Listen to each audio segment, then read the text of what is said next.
tout le monde, j'espère que vous allez bien. J'avais envie d'instaurer un petit format que je n'ai encore jamais trop fait. Juste, je chope des choses sur les réseaux sociaux et on en discutaille ensemble. D'ailleurs, bon appétit à ceux qui sont en train de manger parce que je vais manger avec vous. Voilà, j'ai très faim. Comme vous le savez déjà, n'hésitez pas à vous abonner, à liker cette vidéo, à enclencher la petite cloche. Les emojis en commentaire sont toujours les bienvenus pour me donner de la force et me donner aussi votre point de vue dans la bienveillance. Et let's go! Je suis tombée à plusieurs reprises sur des vidéos où il est question de tatouer du beige sur un tatouage qui a blowout, donc un tatouage qui a bavé. C'est vrai que c'est une question qu'on m'a souvent posée, que ce soit en tant que client qui voulait savoir si c'était ok de faire ça, si ça fonctionnait vraiment, et est-ce que sur le long terme, ça cicatrise bien, mais aussi des tatoueurs qui ont posé cette question, qui est, selon moi, totalement légitime. Mais s'il y a bien quelque chose, malheureusement, que je n'arrivais pas à trouver, c'était des photos cicatrisées de ce type de pratique. Bon, concrètement, je vais vous montrer quelques vidéos réelles, etc. Et l'idée, c'est qu'on va regarder ensemble, eh bien, si c'est viable, sachant que selon moi, je vous l'ai déjà dit, c'est pas quelque chose qui fonctionne très bien, mais je reviens plus tard dans la vidéo pour vous expliquer pourquoi. Donc let's go pour le premier réel.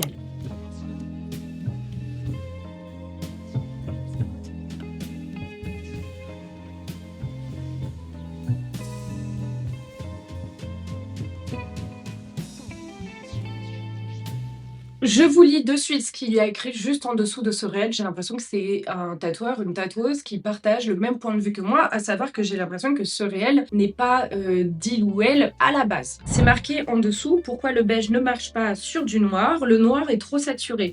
Les pigments clairs beige voire couleur chair, sont translucides.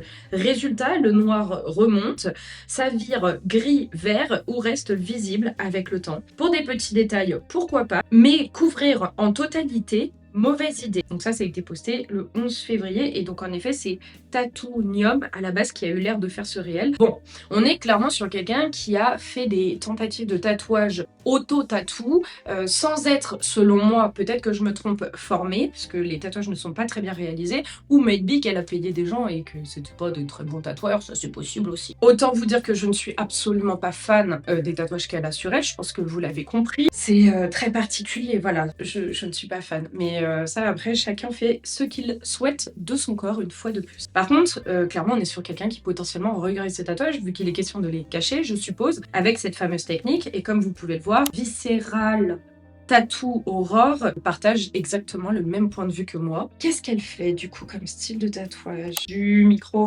réalisme. Je vous mets quelques petites photos et c'est quelqu'un qui tatoue à Avignon, Aix-en-Provence et Paris. Donc c'est une française, Tatoonium. Je vais quand même aller voir de qui il s'agit. Alors je suis clairement retombée sur le profil de cette fameuse tatoueuse qui a l'air de faire un peu du fan line et qui se situe en Allemagne à Nürnberg. Par contre, là où j'ai été très mauvaise langue, c'est que a priori, c'est son visage à la tatoueuse. Je vous montre.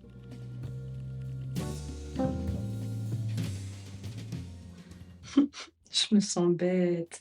Je suis vraiment une mauvaise personne. Regardez. Mais d'accord, c'est elle, ça. Je n'arrive pas à retrouver la vidéo où elle se tatoue le visage toute seule, du coup. Oh, c'est une tatoueuse, mon Dieu. On dirait qu'elle a fait ça dans des trucs un peu sketchy, quoi. Je sais pas ce que vous en pensez. Moi, il y a un moment, je veux bien être ouverte d'esprit, mais c'est très mal fait. Ça étrange qu'une tatoueuse ait ça sur elle. Bon, j'ai l'impression d'être une mauvaise personne, donc on va arrêter là pour l'étude du profil de cette personne. Je ne m'attendais pas du tout à ce que ça soit une tatoueuse, honnêtement. Je passe son profil au crible et je ne trouve pas la vidéo où elle s'auto-tatoue le visage. Donc maybe il y a eu beaucoup de mauvais avis. Du coup, elle a décidé de le supprimer. Ça arrive, ma foi. Mais donc, c'est bien une tatoueuse qui fait ça. J'avoue que j'ai un peu du mal à visualiser l'intérêt de se faire tatouer comme ça sur le visage. Maybe je suis pas assez open. Hein. Franchement, En fait, ce que je comprends pas, et vous me direz ce que vous en pensez, autant son bras est full rempli, autant ses jambes, il y a encore plein de place. C'est vrai que moi, j'ai vraiment cette chose en tête de si tu as de la place encore sur les zones que tu peux cacher, tu fais pas ton visage. Mais ça, c'est très avancé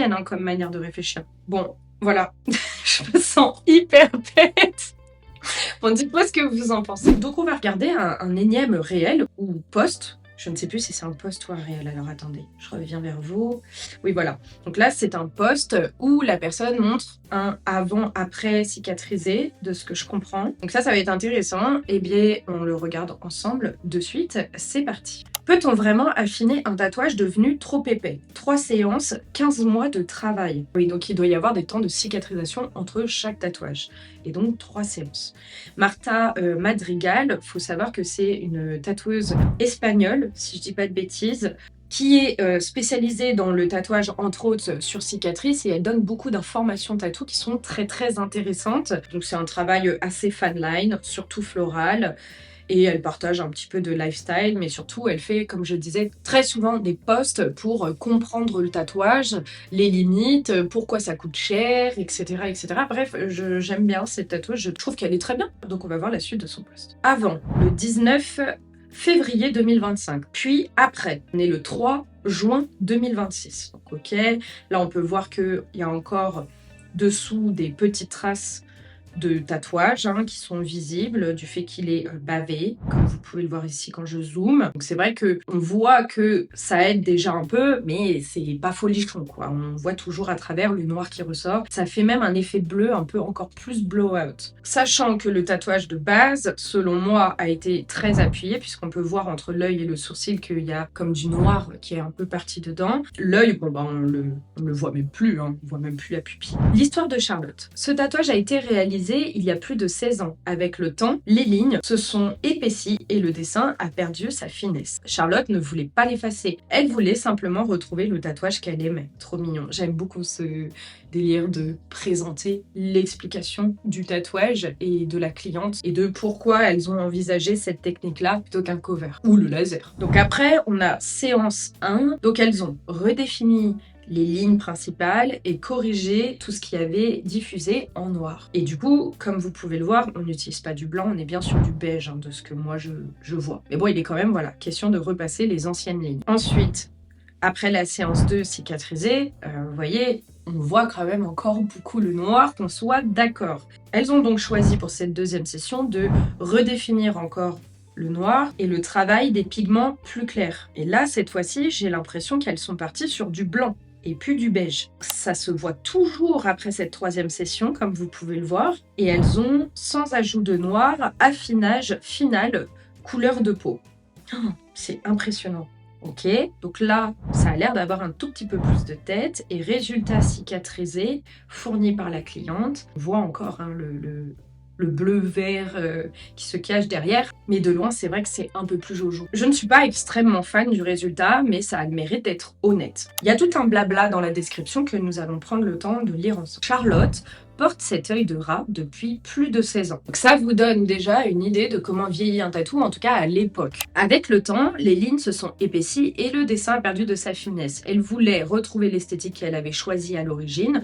Nous avons donc entrepris un travail de rafraîchissement sur plusieurs sessions. Il est parfois possible d'affiner visuellement un tatouage ancien devenu trop dense. Mais le noir, déjà implanté dans la peau, ne disparaît pas. Ça, merci de le souligner. Il est toujours en profondeur. L'objectif n'est donc pas l'effacement, mais la réduction de son impact visuel afin de retrouver davantage de finesse et de définition. Pour ce projet, nous avons travaillé sur 3 sessions réparties en plus d'1 an. Ça, c'est très intéressant parce que je pense qu'en effet, c'est la seule solution viable sur le long terme, comme on disait, pour éviter que les pigments remontent à la surface. Donc, séance 1 et 2, redéfinition des lignes. Donc, elles refont le tatouage initial en noir sur les zones qu'elles souhaitent garder. Et travail de contraste avec des pigments clairs autour des zones foncées, donc les zones qui ont bavé, qui se sont rejoints avec le temps. Séance 3, aucun ajout de noir, uniquement un travail d'affinage et de camouflage couleur peau, donc adapté à sa carnation. Ça veut dire qu'on est quand même sur quelqu'un qui doit avoir pas mal de couleurs d'encre. Pour vous donner une idée, moi à l'époque où je faisais l'aréole mammaire, parce que j'ai été formée à ça en tout premier, j'ai totalement arrêté, je fais plus du tatouage sur cicatrice, du tatouage artistique sur cicatrice maintenant, mais à l'époque, pour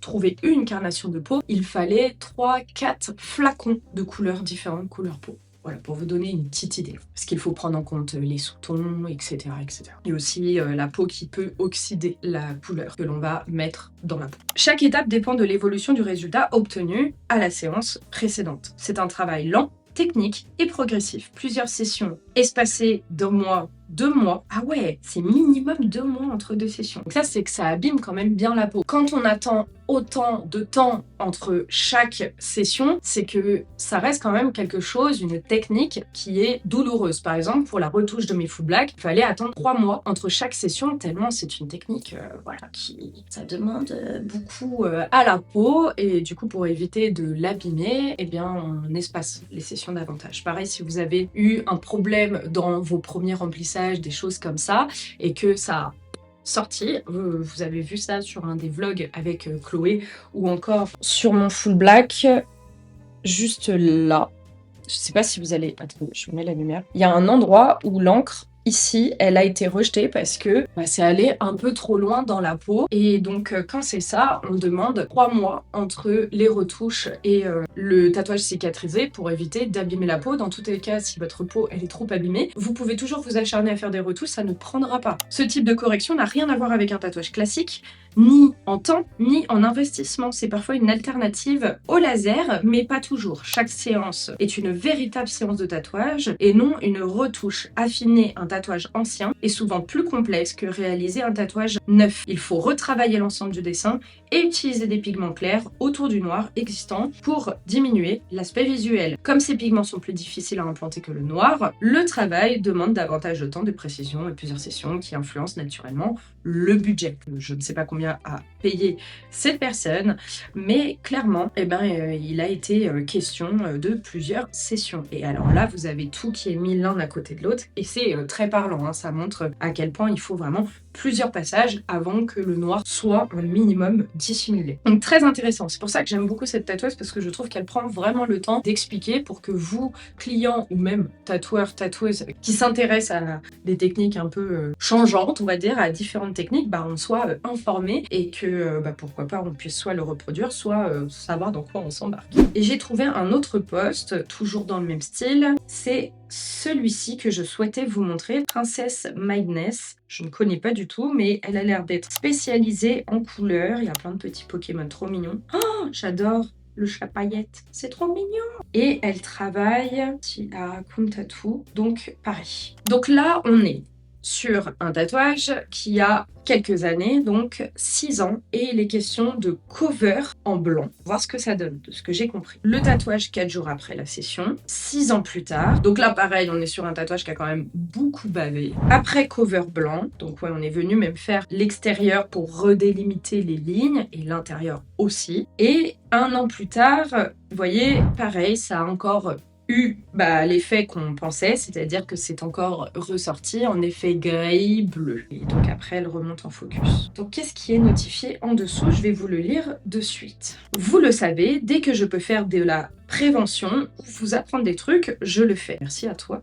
C'est très intéressant. Aujourd'hui, je vous présente ma nouvelle expérience. Donc, de ce que je comprends, elle fait pas mal d'expériences sur des clients. Maybe c'est des gens qui payent un peu moins cher, voire qui payent pas du tout. Je m'avance peut-être, mais souvent c'est ce qu'on fait. Donc, le tatouage cover blanc pour affiner les traits d'un tatouage au tracé bavé. À cause de certaines vidéos, on me demande de plus en plus s'il est possible d'affiner des traits épaissis par le temps ou cause d'une peau qui a tendance à baver. Alors, j'aime pas trop l'idée qu'on dise que c'est la peau qui bave. Très régulièrement, c'est des tatouages qui vont trop loin dans la peau. Et ça, je tiens vraiment à le remettre en avant. Souvent, c'est un manque de technique de la part des tatoueurs. Après, l'erreur est humaine, c'est pas souvent à cause de la peau. Voilà, je resitue juste. En tout cas, ça, c'est mon point de vue. Je me suis dit que la meilleure réponse était de tester pour vous montrer. Les tatoueurs qui font ça vous montrent le tatouage une fois qu'il vient d'être fait, une fois qu'il est tout beau. Pas des mois, voire des années plus tard. Et ça, c'est très très vrai. C'est exactement ce que je vous ai dit en début de vidéo. Je vais présenter ici des petits Snuggies, ok, je connais pas, faits par moi-même lors de mon apprentissage. Donc, ça revient avec l'idée que c'est potentiellement quelqu'un qui avait un manque de technique. Et c'est pas grave. Le tout, c'est de proposer des options